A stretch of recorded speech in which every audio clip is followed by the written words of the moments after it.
disarankan untuk di rumah aja dulu. Jadi mau nggak mau kangen nih weh sama rasanya liburan gitu ya kan. Nah bagi kalian nih yang sama kayak aku kangen sama masa-masa liburan gitu ya kan, holiday. Yuk kita obati yuk, jalan-jalan kita yuk. Ya, tapi cerita aja lah ya kan, nggak usah kesana dulu, di rumah aja lah dulu.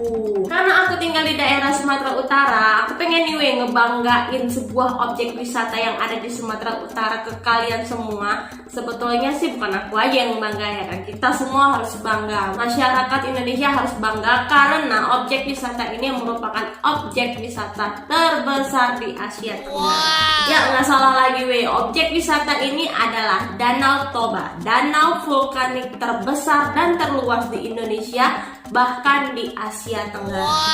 Nah di video kali ini aku bakalan ngajak kalian untuk mencari tahu asal usul dari terbentuknya Danau Toba, mulai dari versi rakyatnya sampai dengan versi ilmiahnya. Yaudah nggak usah buang-buang waktu lagi langsung aja cus, ini dia, here we go.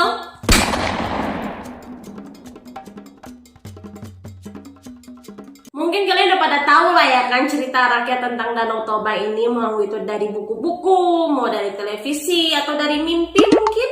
Ya ceritanya dulu kali lah pokoknya ya kan. Ada seorang pemuda yang bernama Toba yang merupakan seorang anak yatim piatu yang profesinya sebagai petani. Dan selain itu sesekali dia juga sering menangkap ikan di sungai dekat dengan gubuknya. Ikan-ikan ini tadi dijadikan untuk lauk pauknya. Kalau dapatnya banyak, sebagiannya dijualnya lagi ke pasar. Nah pada suatu hari si Toba yang baru pulang dari ladang berencana untuk pergi memancing dan berharap mendapatkan ikan yang besar. Ya namanya mancing dapat ikan yang besar ya kan, maunya masa mau dapat beongan. Ikan beongan itu loh ikan kecil-kecil itu, anakan ikan itu. Nah, kalau di sini kami nyebutnya ikan beongan. Dan terpenuhilah harapan si Toba, dapatlah ikan dia besar ya kan. Ikan besar nih gitu ya. Itu ditangkapnya diperhatikannya kan. Ikannya ada yang aneh ini, karena selama hidupnya dia baru pertama kali melihat seekor ikan yang berwarna kuning keemasan, dan bila terkena sinar matahari dia akan berkilauan. Dipeganglah ikan ini sama si Toba kan, dilepaskanlah mata pancingnya. Gitu dilepas mata pancingnya, terjadi keanehan ini Ikan ini tadi berubah menjadi seorang gadis cantik jelita yang membuat si Toba menjadi keheranan. Saking herannya ini si Toba sampai melongo dia gitu. Karena ini tengok perempuan ini si Toba melongo aja ya kan. Ngomonglah dia, "Tuan, aku adalah putri yang dikutuk oleh dewa karena telah melanggar larangan besarnya. Telah ditakdirkan kepadaku kalau aku akan menyerupai bentuk makhluk yang menyentuhku. Dan karena Tuan telah memegangku, maka aku berubah menjadi manusia seperti Tuan," katanya.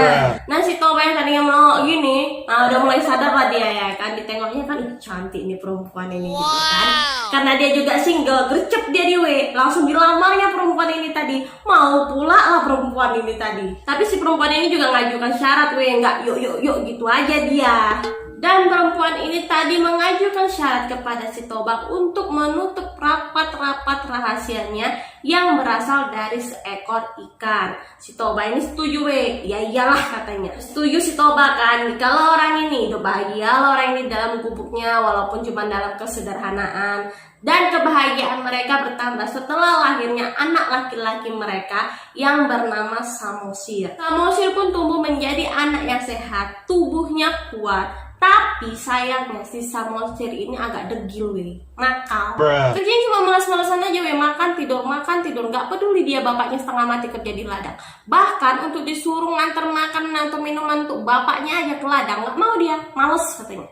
Kalaupun dipaksa sama mamanya dan akhirnya dia mau jalannya ya males-malesan sampai pasang muka yang gitu-gitu.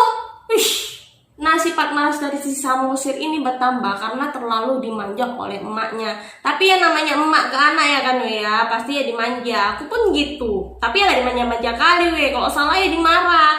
Aku kalau salah dimarah diem aja gak ngelawan aku, diem aja.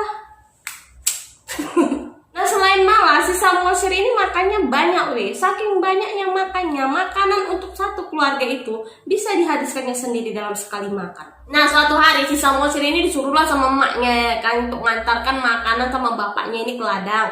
Ya namanya Samosir, udah punya sifat malas ya kan. Disuruhnya malas mama, aku capek katanya gitu kan. Tapi emaknya ini maksa nih weh, tolonglah dulu nak, antarkanlah dulu, kasihan bapakmu katanya gitu kan. Pigilah juga si Samosir ini walaupun malas-malesan, mukanya gak usah kalian tanya lagi kayak mana ya kan, merot sana merot sini. Nah di tengah jalan weh, si Samosir ini mungkin tercium bau enak dari makanan bapaknya ini ya kan. Dibukanya makanan bapaknya, dimakannya, ditinggalinya sikit kali. Dibungkusnya lagi, dibawalah ke ladang tempat bapaknya ini kerjakan. Sampai di ladang dikasihkannya sama bapaknya, ya pak, makanan sama minumannya. Nah si Toba ini weh, mungkin dia kerja dari pagi ya kan, udah pastinya lapar, capek gitu ya kan. Gitu dampak makanan dibawa anaknya, langsung dibuka lah sama dia ya kan. Sekali ditengoknya loh, mana makananku? Kok tinggal sedikit, sambil nahan emosi nih ya kan. Nah si Samosir ini dengan muka polos tanpa dosa enak aja dia jawabnya, iya pak, tadi aku di jalan lapar, jadi aku makan. Tapi makannya sedikit aja kok pak, sedikit aja. Padahal udah hampir habis dimakan dia ya kan. Si Toba ini emosi lah dia ya kan, udah kerja dari pagi, capek, lapar, belum makan. Gitu makanannya datang tinggal sisa-sisa, emosi lah dia sama anaknya. Dibilang yang dasar kau anak kurang ajar. Terus direpetinya si Samosir ini ya, kata hafal-hafal yang dibilangnya. Sampai tanpa disadarinya, terucapnya kata-kata yang dilarang sama istrinya. Dibilangnya, dasar kau anak keturunan ikan katanya. Oh no. Habis itu pulang si Samosir ini tadi, sampai rumah ngadu pula dia sama mamanya weh, dimarah bapaknya.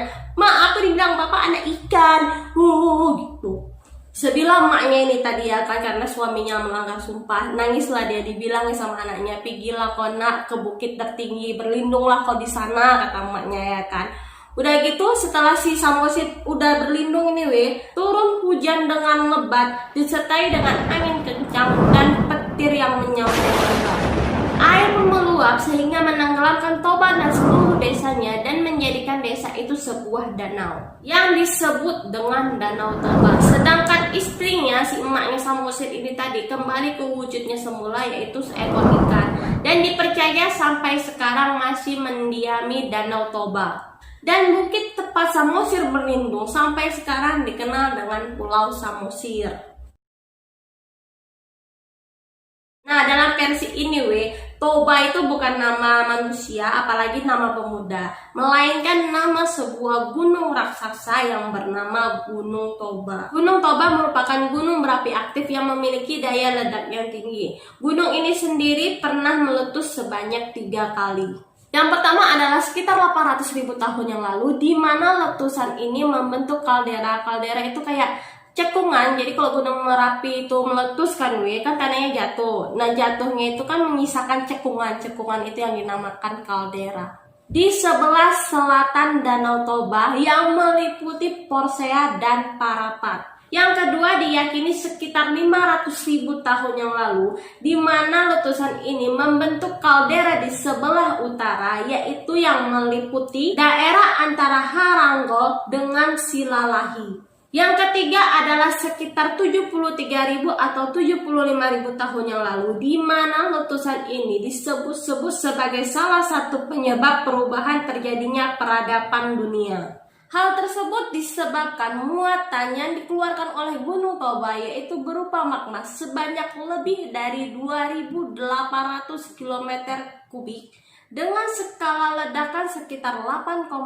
Volcanic Explosivity Index. Letusan Gunung Toba ini memiliki daya ledak yang sangat kuat, yaitu sekitar 26.000 megaton TNT, lebih besar daripada ledakan bom nuklir yang ada di Hiroshima dan Nagasaki, yaitu 0,015 megaton TNT, dan letusan Gunung Krakatau yaitu 150 megaton TNT. Nah, bisa kalian bayangkan kayak mana luar biasanya ini kan?